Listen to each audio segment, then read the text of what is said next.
इस असफलता के बाद रोहित की गर्लफ्रेंड ने भी उसे छोड़ दिया और अब शायद वो किसी और आईएएस की तलाश में चली गई थी। उन सारे दोस्तों ने रोहित के पास आना बंद कर दिया जो मेंस एग्जाम से पहले हर दिन आया करते थे, और अब वो पूरी तरह से अकेला हो गया था, या यूं कह लें कि वैसा ही हो गया था जैसा वो दिल्ली 2 साल पहले आया था। न तो कोई दोस्त था, न कोई यार, और रोहित का कॉन्फिडेंस भी पूरी तरह से खत्म हो गया था।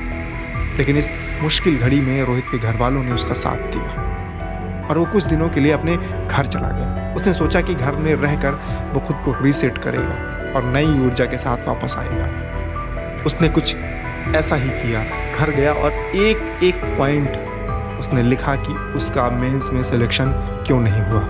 सबसे पहला तो उसका ओवर कॉन्फिडेंस था, जो एक स्टूडेंट का सबसे बड़ा दुश्मन है। प्री एग्जाम्स में पास होने के बाद रोहित को दुगनी मेहनत के साथ मेंस की तैयारी करनी थी। दूसरा बड़ा कारण था रोहित की बुरी संगत, जिन्होंने उसका समय बर्बाद किया और गलत नसीहतें दी, जैसे कि 6-7 घंटे पढ़ने वाली नसीहत।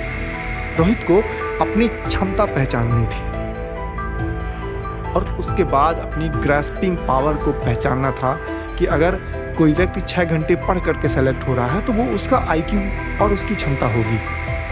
रोहित ने 2 साल जितने घंटे पढ़ाई करके प्री निकाला था, मेंस के समय उसे कम से कम उतना तो पढ़ना ही चाहिए था। रोहित ने 2 साल तक जितने घंटे पढ़ाई करके प्री में सिलेक्शन लिया था, मेंस के समय उसे कम से कम उतना तो पढ़ना ही चाहिए था। भले ही दूसरे लोग उससे आधे समय में ही उसके बराबर सफलता पा रहे हों। इसके साथ ही पढ़ाई के लेवल में भी रोहित ने कई